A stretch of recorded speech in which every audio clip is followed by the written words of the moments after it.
미제 사건입니다. 네. 김포 가정주부 피살 사건입니다. 이제 용의자는 홍덕표. 예, 이름이 홍덕표. 네. 아, 이거 고생 많이 했는데도 네. 요놈을 지금 검거하지 못해서 혹시라도 또 우리 구독자님들이 뭐 어떤 단서가 있을 수도 있잖아요. 네. 그래서 한 번 더 이제 환기하자는 의미에서 한번 그 선택을 해봤는데 김포 가정주부 피살 사건 용의자는 홍덕표 네. 이렇게 해가지고 해보겠습니다. 아, 가끔 그렇게 얘기하실 수도 있을 것 같아요. 아니, 용의자가 있는데 이 미제 사건 뭐 굳이 그렇게 얘기를 하나라고 생각할 수도 있는데 저희가 또 워낙 구독자분들도 많고 또 적극적으로 또 저희 많이 제보 주시잖아요. 그거 보셨죠? 어떤 때 그 저 사건 관련돼서 분석한 거. 네. 깜짝깜짝 놀래는 분석해서 올려주시는 분들 있어요. 그쵸. 나 그때 깜짝깜짝 놀란 분들 많아요. 그러니까요. 다 내 메모 다 해놨어요. 그거 따로. 예. 그렇기 때문에 이런 사건을 하는 이유 중에 또 하나는 여러분들이 알고 계시는 내용들을 저희가 또 들을 수 있지 않을까. 이게 또 지금 정체되어 있는 수사에 도움이 되지 않을까 해서 하는 겁니다. 2006년도 5월 네. 8일 날 아침 9시 반입니다. 어버이날이네. 경기도 김포시 풍무동에 있는 S 아파트입니다. 거기 13층에 이제 아마 일하러 다니는 파출부 분이신 것 같아요. 이제는 파출부라고 안 하죠. 도우미라고 하는데 그 분께서 이제 그 집에 13층에 아마 일하는 곳이었나 봐요. 네, 그 집이 갔나 봐요. 네, 거기 A 씨를 찾아가는데 출근이네, 그러니까. 그쵸. 네. 일하러. 띵동 띵동 눌렀는데도 대답이 없습니다. 그러고 나서 인터폰 이거 뭐지? 근데 문이 스르르 열려요. 문 이렇게 열어보니까. 네. 그러니까 문 안 잠긴 거예요. 네.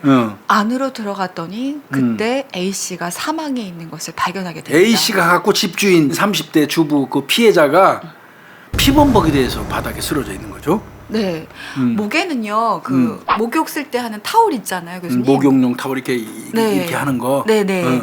그게 감겨져 있고요. 온몸은 칼에 의해서 자상이 많이 나 있었다고 합니다. 칼으로 그러면 지금 추정되는. 네. 칼로도 공격을 해서 자창이 많이 있고. 네. 그리고 목에는 목욕용 타월이 감겨 있었다. 타월이 감겨 있었다. 그러면 공격 먼저 해가지고 제압할 때 흉기를 사용하고. 네. 그 이후에 이제 완전히 살해하는 목적으로 목욕용 타월로 교살 이렇게 보는 게 맞을 것 같습니다.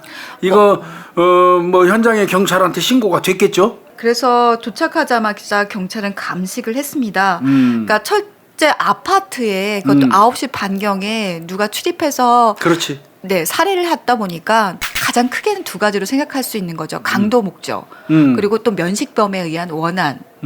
그 살인이라고 제 생각할 수 있는 부분이어서 이제 그러면은 귀중품 없어진 게 있냐, 돈이 없어진 게 있냐 딱 봤는데 귀중품이나 현금이 사라진 흔적은 없습니다.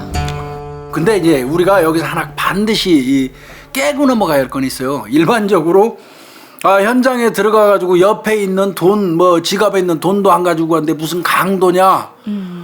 이거 그렇게 생각할 수 있지만 아닐 수도 있어요. 맞습니다. 그건 푼돈에 불과하기 때문에 또 범행하는 과정에서 지장이 있어서 뭔가로부터 이 장애가 걸려서 그냥 손 못 대고 간 경우도 강도범이 있단 말이에요. 그런 강도범도. 그러니까 단지 현장에 있는 물건이 안 없어졌다. 바로 옆에 있는 지갑에 돈이 10만 원 들어있는데 그것도 안 가져갔다.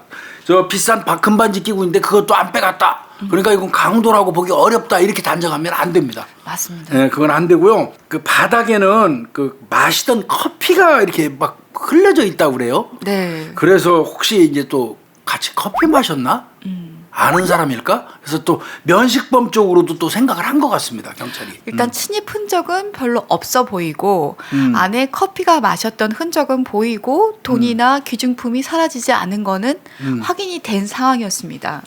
그리고 이제 그 옆에 저 인근 주민들 바로 옆집 이런 데겠죠. 네. 그분들한테 당연히 탐문하죠. 네. 그랬더니 우당탕탕 소리가 들렸대요. 누군가 싸우는 소리가 들렸다는 거예요. 그러니까 그때 이 피살된 가정주부하고 들어왔던 홍덕표. 네. 홍덕표죠. 이제 우리 입장에서는 홍덕표가 아마 들어와서 거기서 서로 우당탕탕 한 것 같습니다. 우리 이제 구독자분들 잘 아실 텐데 그럼 남편이거나 같이 사는 사람, 그렇죠. 가족이 범인인가라고 생각해 보실 수 있는데 이게 나중에 들어보니까 남편이 출근한 그러면? 후에 싸웠던 소리가 들린 걸로 탐문이 확인이 됐어요. 그러면 남편은 배제되는 거죠. 네. 그래서 범행 추정 시간대를 이렇게 보다 보니까 아파트에 들어오는 남성, 낯선 남성이 하나 보입니다. 경찰이 이제 그 CCTV를 이제 그 쭉 동영상이 흘러가는 걸 가다가 중간중간에 탁탁 끊어요. 네.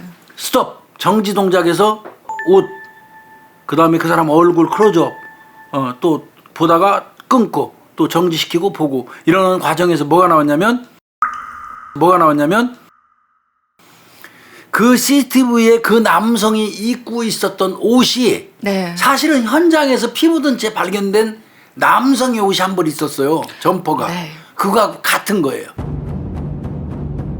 처음에는 남편 건 줄로 알았다고 그래요. 네. 네. 근데 그게 아마 약간 작업복 같은 그런 거 거였나 같습니다. 봐요. 네. 그러니까 이거 그 영상 속에 나오는 놈이 범인인 거죠. 그렇죠. 아까 혈흔이 묻었다고 했잖아요. 네. DNA를 채취를 합니다.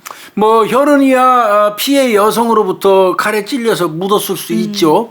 또 혹은 지가 공격하는 과정에서 지도 손을 다쳐가지고 지 피도 묻을 수 있고. 근데 그게 아니어도 이 남성이 상용으로 입고 다니던 옷이라면 DNA 나옵니다. 네. 뭐 목덜미 쪽이건 겨드랑이 쪽이건 피부에 부착되는 그런 부분 쪽에서 또 머리카락도 붙어 있을 수 있고요. 그런 쪽에서 옷 주인의 DNA는 나오니까요. 네. 그래서 DNA를 채취해가지고 이제 인적사항을 도출한 게 네. 그게 바로 47살 먹은 홍덕표였습니다.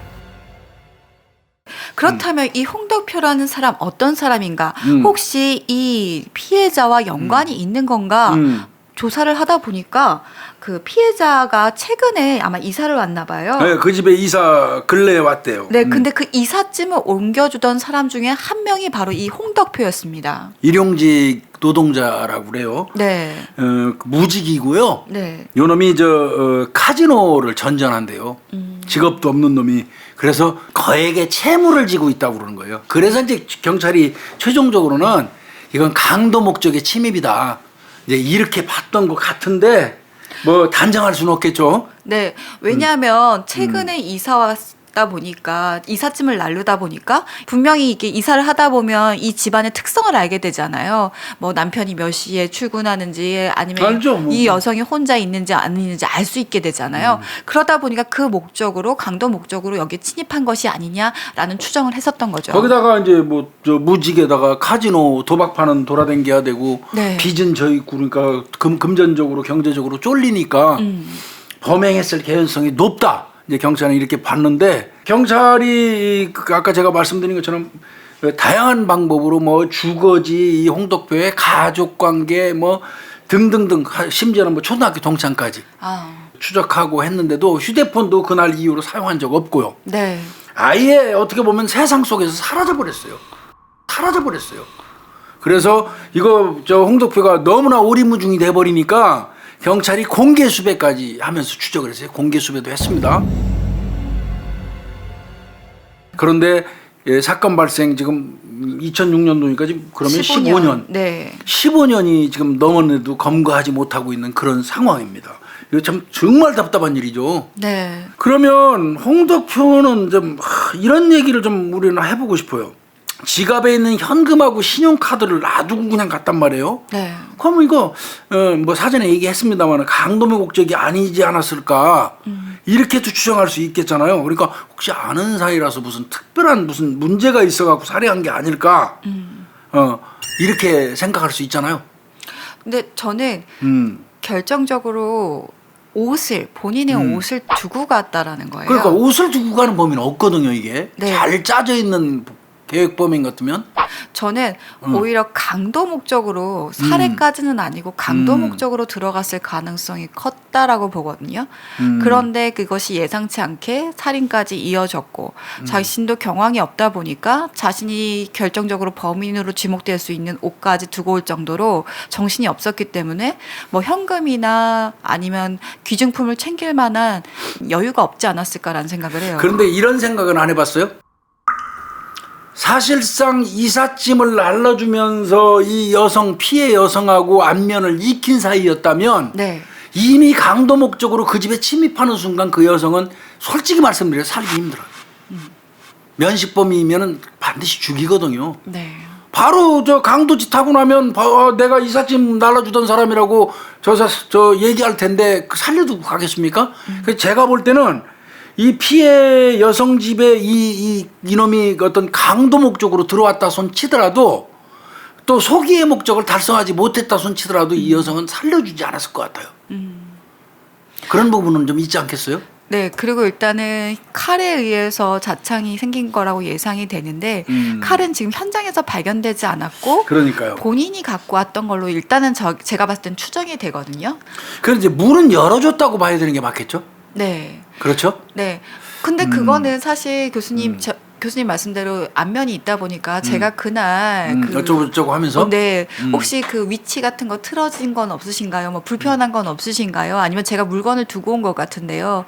근데 이게 이사를 얼마나 됐는지 이사한 지가 날라준 지가 맞아요. 그게 명확하지 않아서 그 부분은 이제 우리가 추리하기 힘들 것 같고 하여튼 명백한 거는 문은 열어줬어요. 네. 열어준 거 이제 그 부분 좀 한번 봐야 되고 그 다음에 저는 이제 이거 경찰이 조사를 했나 모르겠는데 이 이삿짐 센터에다가 이 여성분이 그냥 누구를 통해서 그 번호를 알아갖고 그 이삿짐 센터로 전화를 했는지 네. 아니면 그 이삿짐 센터에 이 여성분하고 특별한 이 안면 관계가 있는 사람이 있어서 그의 소개를 받고 했는지 네. 이 부분은 조사를 좀 했나 싶어요. 네, 저도 그 생각했었거든요. 이게 만약에 이 가해자 홍덕표하고 이 여성분이 아는 사이였다면 그러면 꼭 강도 목적이라고 단정하기도 좀 그래요.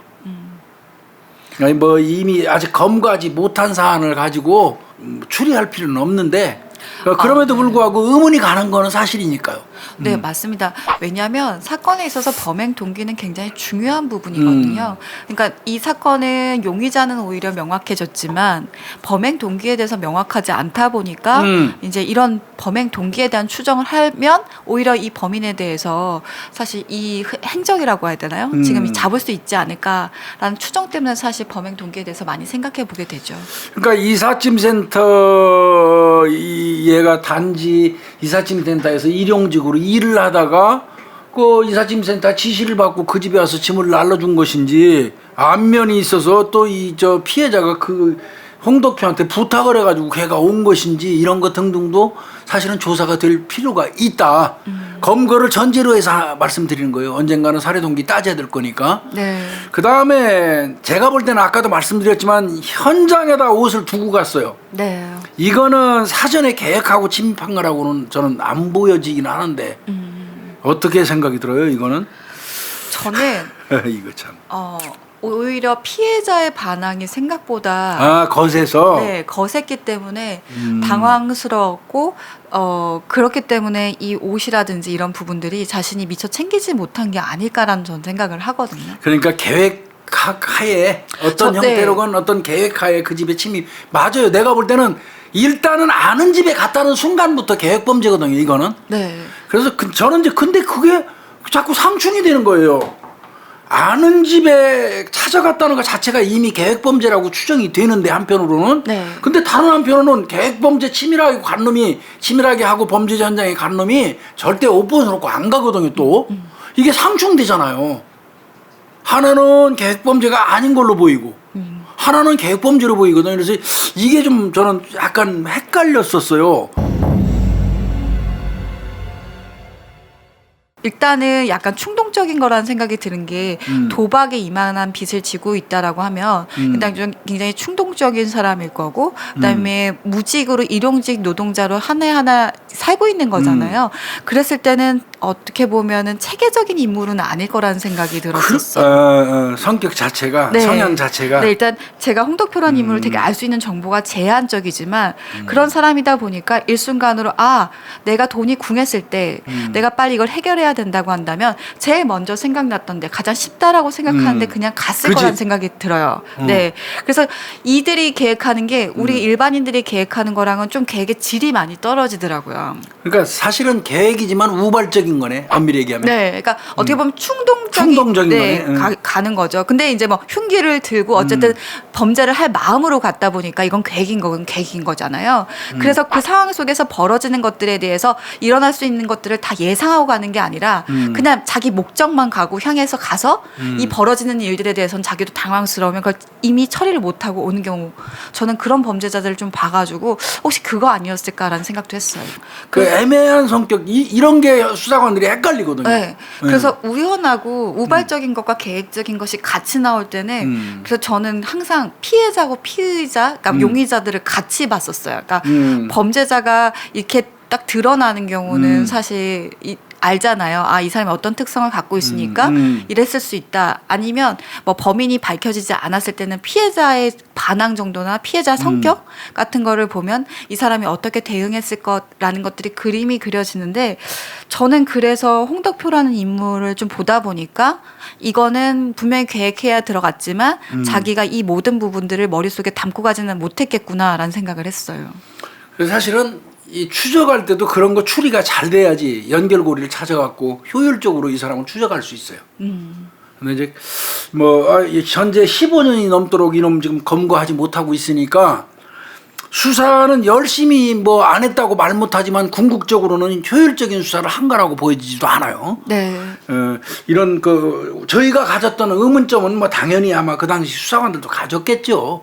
맞아요. 그러리라고 생각하는데, 하여튼 홍덕표를 지금까지 검거하지 못한 이유는 뭐냐면요, 그 이후에 15년이 흐르도록 그 살인 사건이 나고 15년이 흐르도록 이른바 얘기하는 생활 반응, 네. 생존 반응이 없어요. 뭐 의료 진료 기록이라든지 카드 사용 내역, 금융 뭐 거래 내역, 휴대폰 사용 내역 등등이 아예 없어요.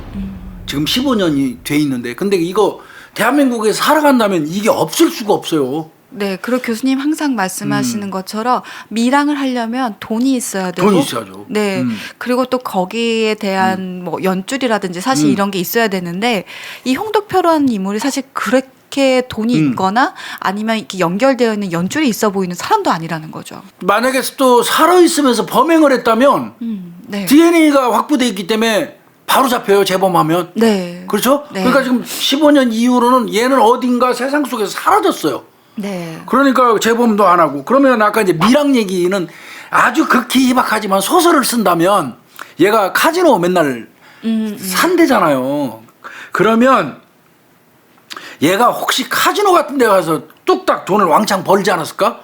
그래서 목돈이 생겼다면 밀항 가능해요. 네. 그러면 그 부분에 대한 거, 범인의 속성이 카지노에 미쳐가지고 도박판에 미쳐서 돌아다니는 사람이라면 경찰이 추적하는 동안에는 10년이건 15년이건 간에 수시로 그 도박장, 특히 정선, 우리나라 도박장 많지도 않아요. 네. 그런데 가서는 최근에 돈 많이 딴 사람들을 그 CCTV를 알려주지는 않아요. 돈 따간 사람들을 뭐 압수수색 영장 발부가 되지도 않을 뿐더러 그거를 또 카지노 쪽에서 경찰 수사기관에 주지는 않아요. 그렇지만 CCTV는 볼 수 있어요. 그 CCTV 같은 거 협조해서 홍덕표하고 인착이 같은지 이런 거는 계속 이 체크하는 거는 그런 자세는 필요해요. 네. 그럼 만약에 그랬다면 카지노에서 크게 한번 따가지고 날라갔을 수 있어요. 그래서 밀항 가능성은 딱 그거 하나. 그리고 또 돈이 있어야지 신분도 세탁되니까. 네. 혹시 신분 세탁하고 살아갈 수도 있으니까. 그래서 저는 카지노 등에서 크게 땄는지 여부, 네. 돈 딴 사람 중에 얼굴이 비슷한 사람이 있는지, 거기 출입한 사람 중에 홍덕표하고 유사한 인착을 가진 사람이 있는지, 이거는 지금도 손 놓지 말고 꾸준히 봐야 된다고 생각해요. 네.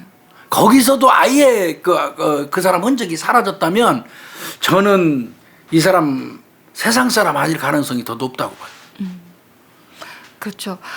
일단 홍덕표의 특징을 보면요. 네. 1961년생이고요. 61년생. 175cm의 마른 체격이라고 합니다. 그리고 앞에 머리가 많이 빠졌다고 앞머리가 하고, 많이 빠졌다는 거죠, 이렇게 네. 앞쪽에. 그리고 목소리가 가늘다라고 합니다. 여자처럼 가늘다는 거죠, 남자치고. 네, 그리고 팔자걸음. 이건 아주 큰 특징이거든요. CCTV 분석할 때 팔자걸음 걷는 거, 안장걸음 걷는 거 뭐 외족지 보행, 내족지 보행 뭐 이런 얘기 하잖아요. 우리끼리는. 네. 그러니까 그 그냥 쉽게 얘기해서 팔자걸음, 안짱걸음 네. 뭐 이렇게 따지거든요. 여기서 팔자걸음 이렇게 옛날 양반들 뭐 하는 것처럼 이렇게 이건 그 특징이거든요. 카지노 같은 데 가서 이거 살펴보는 거 어렵지 않아요. 네. 그래서 요거는 우리 구독자님들도 좀 한번 봐주셔야 할 것 같아요. 다시 한번 175cm죠. 네. 그 남자 1961년생이면 지금 몇 살인가? 아이고 60 가까이. 60 가까이 됐네. 네. 네. 거기다가 좀 마른 체격이고 여기서 하여튼 속일 수 없는 건 뭐냐면 앞머리 많이 빠졌다는 거. 뭐 가발을 쓸 수 있겠지만 그렇고 팔자걸음은 이건 못 고치거든요. 네. 팔자걸음. 그다음에 평상시 쓰는 언어가 가늘게 여성스럽게 가늘다. 요런 특징은 좀 알아두셔서 유사한 사람이 주변에 있다면 네. 요게 김포경찰서 031-985에 8112 김포경찰서 031-985-8112 일로 전화해 주시면 전화해 또 뭐 그것도 이제 외우실 필요도 없어요. 비슷하다 그러면 112에 신고하시면 뭐 되고요. 이 사건은 잘 아시겠지만 살인 사건의 그 공소시효 사라진 건 2000년 8월 이후 사건은 네. 공소시효 없어요. 네. 2000년 8월 이후 사건은 그러니까 이거는 그 이후의 사건이잖아요. 네. 공소시효 없습니다. 이게 2006년도 일어났으니까. 네. 그래서 공소시효 없고 이 홍덕표는 끝까지 추적을 해야 됩니다. 그러니까 추적을 한다는 얘기는 아까 저희가 말씀드린 것처럼 그렇게 CCTV 같은 것도 카지노라든지 이런 데 가서 좀 살펴보는 노력도 네. 있었으면 좋겠다. 네. 그런 생각이 들어요. 저는 그리고 수사를 하시는 분들이 이제 그 용의자가 있잖아요. 그 용의자가 어떤 취미와 어떤 생활 패턴을 그렇죠. 가지고 있었는지가 어쨌든 이 생활 패턴이라든지 습관을 모두 다 바꿀 수는 없거든요. 도박에 잘 빠진다라는 거는 어쨌든 충동이나 절제가 예, 잘 못 고쳐요. 안 된다라는 거잖아요. 그러니까 이런 도박 같은 특징 아니면 음주라든지 아니면 또 뭐 우리가 이 사람들이 갖고 있는 고유의 특징들을 꼭 활용해서 나중에 수사에 좀 참작을 해주셨으면 좋겠다는 생각을 해요. 예, 그리고 살인 사건 이렇게 인적사항까지 파악이 됐는데 못 잡으면 쪽팔리잖아요, 형사가. 기분 나쁘잖아요. 자존심 상하고. 담당 형사 지금도 꾸준히 이건 추적해야지 형사예요. 응? 공소시효도 없잖아. 끝까지 대를 이어서 내가 그만두면 내 후임 형사 대를 이어서 이런 인적사항이 밝혀진 범인을 끝까지 추적하는 거는 형사의 자세이기도 하고 의무이기도 해요. 그렇다면 저희가 다시 한번 그 환기해서 협조도 받으려고 애쓰고 있고 인적사항도 다시 한번 얘기하잖아요. 그리고 저희가 얘기했잖아요. 그 버릇 못 쳐요. 김용희 프로파일러 말씀하신 것처럼 도박판 굴러다니는 거 이 새끼 절대 못 고쳐요. 평상시에 저 정선 카지노 자주 갔을 때요. 얘 못 고치거든요. 그러면 거기 가서 CCTV 자주 따봐야 돼요. 네. 형사 그게 해야지. 그게 형사예요. 네. 물으면 놓지 말아야지. 진짜 이게 별거 아닌 것 같은데 이 사람의 음식 습관이라든지 뭐 잠자는 패턴이라든지 이런 것 하나도 어떨 때는 결정적 단서가 될 때가 있거든요. 그러면 네, 그런 것들 많이 활용하셨으면 좋겠다라는 생각. 저도 현장 떠나온 사람이지만 그냥 어떻게 보면은 안 하고 있으니까 저렇게 쉽게 얘기하겠지라고 생각하실 수 있지만 그냥 참고하셨으면 좋겠다. 이거 우리 사건을 통해서 미제 사건 범인 반드시 한 명이라도 잡기를 정말 엄청 기대해봐요. 네. 우리 구독자님들 이제 반수사관이시잖아요. 거의 매서운 눈으로 한번 주변을 살펴주셨으면 좋겠어요. 네. 예.